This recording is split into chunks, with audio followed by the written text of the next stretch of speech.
दोस्तों, बहुत बहुत स्वागत है आपका हमारे चैनल जिसका नाम है स्टडी कॉर्नर। अगर आपने हमारे चैनल को सब्सक्राइब नहीं किया तो प्लीज़ हमारे चैनल को सब्सक्राइब कीजिए और साथ में घंटी के आइकन को भी प्रेस कीजिए ताकि स्टडी रिलेटेड नए नए वीडियोज़ का नोटिफिकेशन मिले सबसे पहले। देखते हैं दोस्तों ह्यूमन फिजियोलॉजी पिछले कुछ दिनों से हम ह्यूमन फिजियोलॉजी की स्टडी कर रहे हैं। तो ह्यूमन फिजियोलॉजी में हम देखते हैं कि आज डिस्कस करने वाले हैं हम respiratory system, human respiratory system जिसे हम हिंदी में मानवीय श्वसन तंत्र भी बोलते हैं। कल हमने डिस्कस किया ह्यूमन डाइजेस्टिव सिस्टम, यानी कि जिसे हम हिंदी में मानवीय पाचन तंत्र, और रेस्पिरेटरी सिस्टम को हम क्या बोलते हैं, मानवीय श्वसन तंत्र।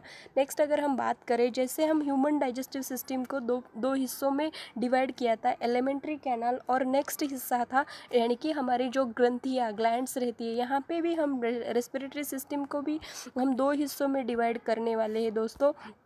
जहाँ पे अगर हम बात करें इसकी तो दो हिस्सों में रेस्पिरेटरी सिस्टम को हमने दो हिस्सों में डिवाइड किया हुआ है। रेस्पिरेटरी सिस्टम यानी कि एक तो होता है ब्रीदिंग यानी कि सिंपली सांस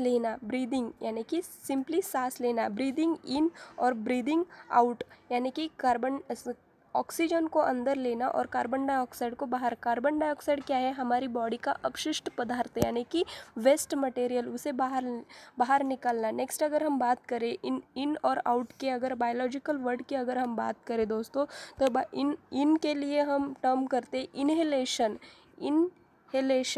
और आउट के लिए हम बोलते हैं कि आउट के लिए एक्सहेलेशन यानी कि इनहेलेशन और एक्सहेलेशन। इनहेलेशन में हम ऑक्सीजन को अंदर लेते हैं और एक्सहेलेशन में कार्बन डाइऑक्साइड को हमारी बॉडी से बाहर निकालते हैं। नेक्स्ट अगर हम बात करें दोस्तों सेलुलर, नेक्स्ट पार्ट में हमने डिवाइड किया है सेलुलर रेस्पिरेटरी सिस्टम को, उसे हम बोलते हैं सेलुलर रेस्पिरेशन में क्या होता है दोस्तों, जो भी हमने सेलुलर रेस्पिरेशन में जो भी हमने डाइजेशन के टाइम पे जो भी ग्लूकोज के मॉलिक्यूल यानी कि C6H12 और O6 बनाए हैं, उसको माइटोकॉन्ड्रिया में जो भी हमने C6H12 O6 बनाए हैं उसको ATP में कन्वर्ट करना है यानी कि एनर्जी में कन्वर्ट करना है। तो कैसे कन्वर्ट होता है, यहाँ पे ग्लूकोज के मॉलिक्यूल को ATP में कन्वर्ट करने के लिए ऑक्सीजन की ज़रूरत होती है। इसीलिए सेलुलर रेस्पिरेशन हमारी बॉडी में हर एक सेल रेस्पिरेशन यानी कि श्वसन करता है।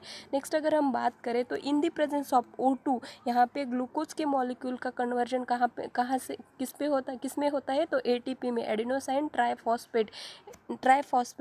और नेक्स्ट अगर हम बात करें तो हम ये जो प्रोसेस है यानी कि ग्लूकोज के मॉलिक्यूल को ATP में कन्वर्ट किया जाता है, ये जो प्रोसेस है ये कहाँ पे कंप्लीट होती है, तो माइटोकॉन्ड्रिया, हमारे बॉडी में सेल रहते हैं, सेल में जो माइटोकॉन्ड्रिया रहता है वहाँ पे इस ग्लूकोज के मॉलिक्यूल का कन्वर्जन ATP में कन्वर्ट किया जाता है, यानी इसीलिए बोलते हैं सेल माइटोकॉन्ड्रिया को powerhouse of the cell. और अगर हम बात करें छोटे इंसेक्ट की, तो छोटे इंसेक्ट है, हम तो नोज से हवा अंदर लेते हैं, लेकिन छोटे इंसेक्ट है वो सीधा स्किन से रेस्पिरेशन करते हैं, खुद की स्किन से रेस्पिरेशन करते हैं। नेक्स्ट अगर हम बात करें इसके पार्ट की, जो रेस्पिरेटरी सिस्टम है उसके पार्ट की अगर हम बात करें दोस्तों, तो फर्स्ट आता है नज़ल कैविटी यानी कि नोज़ल पार्ट की अगर बात करें तो फर्स्ट नज़ल कैविटी में क्या होता है, सिर्फ इनहेल और एक्सहेल किया जाता है यानी कि O2 को अंदर लिया जाता है और कार्बन डाइऑक्साइड को बाहर फेंक दिया जाता है।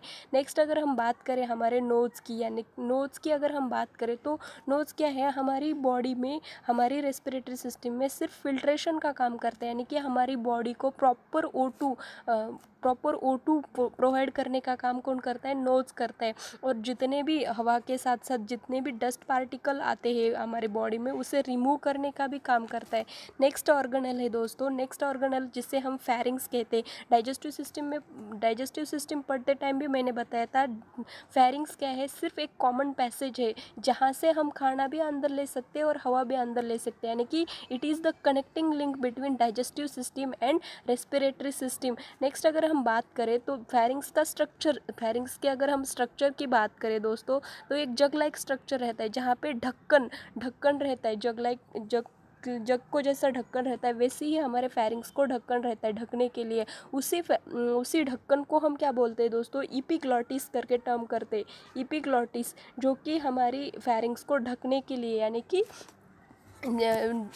फेरिंग्स क्या है हमारी बॉडी में connecting link between digestive system and respiratory system. इसीलिए बोलते हैं दोस्तों कि खाते वक्त बोलना नहीं चाहिए, यानी कि इसकी जो ये इपिग्लॉटिस की मूवमेंट, जब हम बोलते हैं खाना खाते टाइम तो इपिग्लॉटिस की मूवमेंट ओपन और क्लोज में होती है, इसीलिए बोलते हैं खाना खाते टाइम बोलना नहीं चाहिए। नेक्स्ट अगर हम बात करें, नेक्स्ट ऑर्गेनल है दोस्तों हमारी रेस्पिरेटरी सिस्टम का नेक्स्ट ऑर्गेनल है लैरिंग्स। लैरिंग्स जिसे हम बोलते हैं कि वॉइस बॉक्स करके टर्म करते हैं दोस्तों। वॉइस बॉक्स यानी कि हिंदी में अगर हम बात करें तो आवाज़ कंठ जिसे बोलते हैं, यानी कि जो हमारी लैरिंग्स है उसमें एडम्स एप्पल प्रेजेंट रहते हैं, जहाँ से हमारी आवाज़ निकलती है उसको हम क्या बोलते हैं, लैरिंग्स बोलते हैं। अगर हम लैरिंग्स की बात कर रहे हैं तो बर्ड्स में जो लैरिंग्स रहता है वो बहुत ही शार्प रहता है, और लैरिंग्स की अगर हम बात करें तो टोटली मस्कुलर ऑर्गन है और एक ट्रांसपेरेंट थैली लाइक स्ट्रक्चर रहता है। नेक्स्ट अगर हम बात करें दोस्तों, नेक्स्ट ऑर्गेनल है हमारी रेस्पिरेटरी सिस्टम का जिसे हम ट्रकिया बोलते हैं। ट्रकिया को हम क्या बोलते हैं, विंड पाइप, यानी कि जो सिर्फ हवा अंदर आने का और अंदर लेने का और बाहर छोड़ने का काम करता है, उसे हम ट्रकिया बोलते हैं। नेक्स्ट ऑर्गेनल है दोस्तों हमारी रेस्पिरेटरी सिस्टम का जिसे हम लंग्स भी बोलते हैं। लंग्स यानी कि जिसे हिंदी में हम फेफड़े बोलते हैं। फेफड़े हमारी बॉडी में लेफ़्ट और राइट दो टाइप के फेफड़े रहते हैं दोस्तों। नेक्स्ट अगर हम बात करें,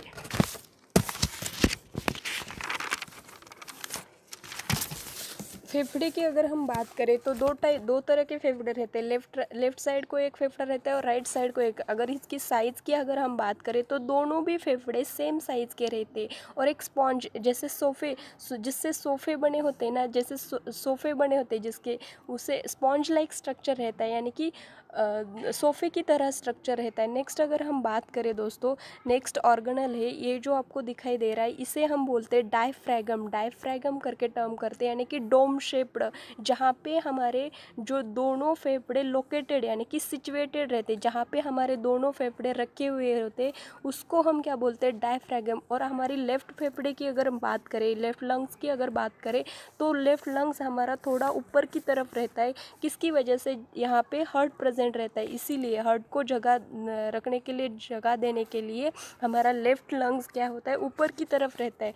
नेक्स्ट अगर हम बात करें, नेक्स्ट रेस्पिरेटरी सिस्टम के नेक्स्ट ऑर्गेनल की अगर बात करें, हम बात कर रहे हैं फेफड़े यानी कि लंग्स की अगर हम बात कर रहे हैं तो हम लंग्स में क्या रहते हैं, अल्वोलाई करके प्रेजेंट रहते हैं, यानी कि अंगूर का गुच्छा, जैसे अंगूर लाइक स्ट्रक्चर, अंगूर के गुच्छे जैसे स्ट्रक्चर रहता है, उसे हम क्या बोलते हैं, एल्वेलाई। ये जो आपको दिखाई दे रहा है ये एल्वेलाई का स्ट्रक्चर है दोस्तों, जहाँ पे एल्वेलाई हमारी क्या है, तो एल्वेलाई हमारी जो हमारे बॉडी में एल्वेलाई हमारी बॉडी में बॉडी को कार्बन डाइऑक्साइड बाहर निकालती है और ऑक्सीजन को अंदर लेने का काम करती है। नेक्स्ट अगर हम बात करें दोस्तों, तो फर्स्ट जो रेस्पिरेटरी सिस्टम के जो पार्ट है उसमें ट्रकिया के बाद आता है ब्रोंकस के बाद आता है ब्रोंकाइल्स, और ब्रोंकाइल्स के बाद जो आता है वो एल्वेलाई को अंगूर लाइक गुच्छा, यानी कि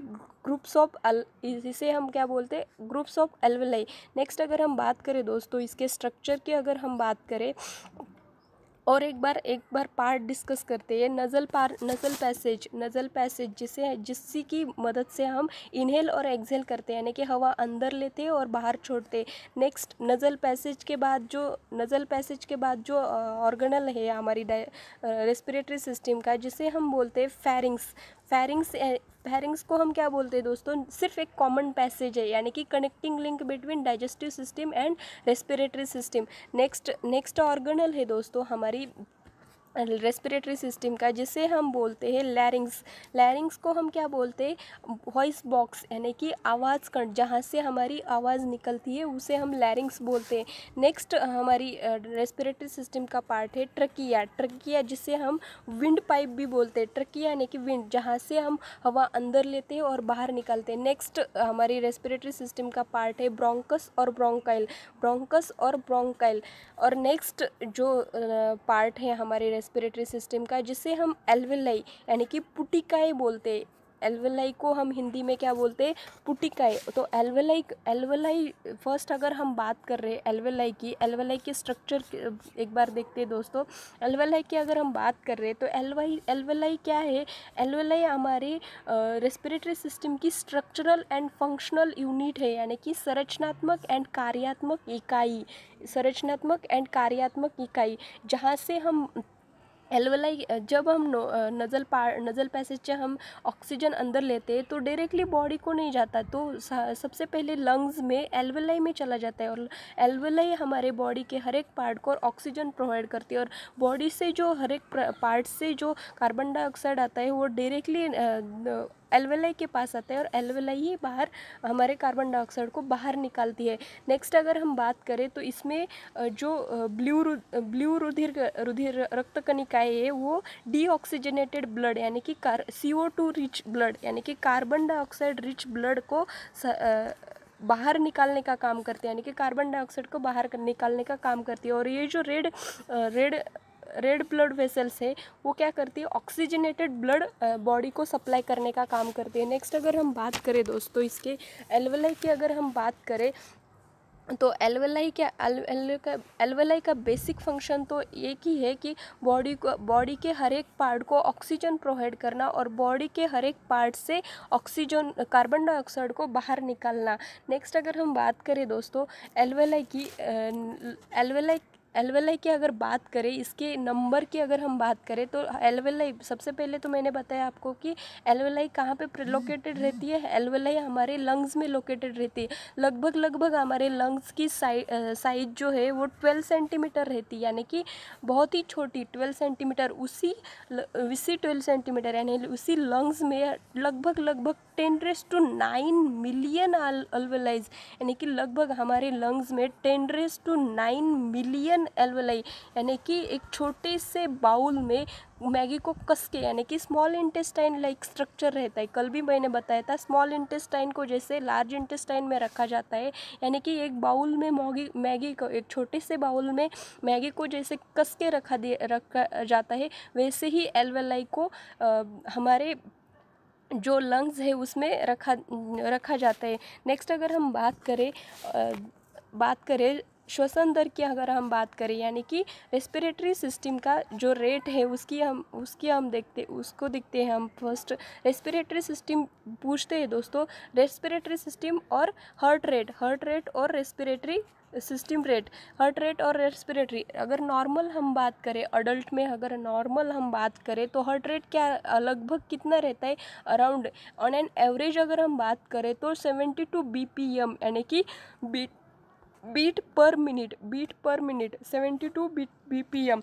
नेक्स्ट अगर हम बात करें तो BP यानी कि ब्लड प्रेशर की अगर हम बात करें, जिससे हम स्पैग्नो नैनोमीटर से मेजर करते हैं, वो ऑन एन एवरेज BP हमारे बॉडी का ऑन एन एवरेज क्या रहता है, 120/80 120/80। नेक्स्ट अगर हम बात करें दोस्तों हार्ट रेट की अगर हम बात करें तो लगभग अडल्ट में तो 72 BPM रहता है, लेकिन चाइल्ड यानी कि छोटे बच्चों में जब बच्चा मदर के यूट्रस में रहता है, यानी कि मदर वूम में रहता है, मदर के यूट्रस में 4 मंथ का जब बच्चा रहता है, 3 या 4 मंथ का, उसके हार्ट रेट की अगर हम बात करें तो 140 BPM यानी कि बीट पर मिनट 140। जब बच्चा मदर वूम में रहता है तो उसका हार्ट रेट क्या रहता है, 140 BPM। नेक्स्ट अगर हम बात करें बच्चा जब पैदा होता है, यानी कि बच्चे के बर्थ हो जाने के बाद 6 to 7 यानी कि 6 या 7 मंथ तक उसका जो हार्ट रेट है वो 90 BPM यानी कि बीट पर मिनट। नेक्स्ट अगर हम बात करें दोस्तों श्वसन दर यानी कि रेस्पिरेटरी सिस्टम के दर की अगर बात करें तो अडल्ट में 13 to 16 रहता है, 13 to 16 BPM रहता है। और अगर हम बॉर्न यानी कि पैदा हुए बच्चे की अगर हम बात करें, पैदा हुए बच्चे की, तो जो रेस्पिरेटरी सिस्टम का दर है वो 40 to 60 BPM।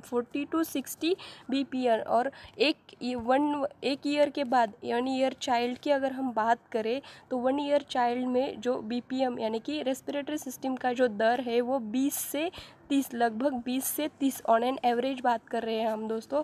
तो ऑन एन एवरेज 20 से 30। धन्यवाद दोस्तों, मिलते हैं कल की वीडियो में।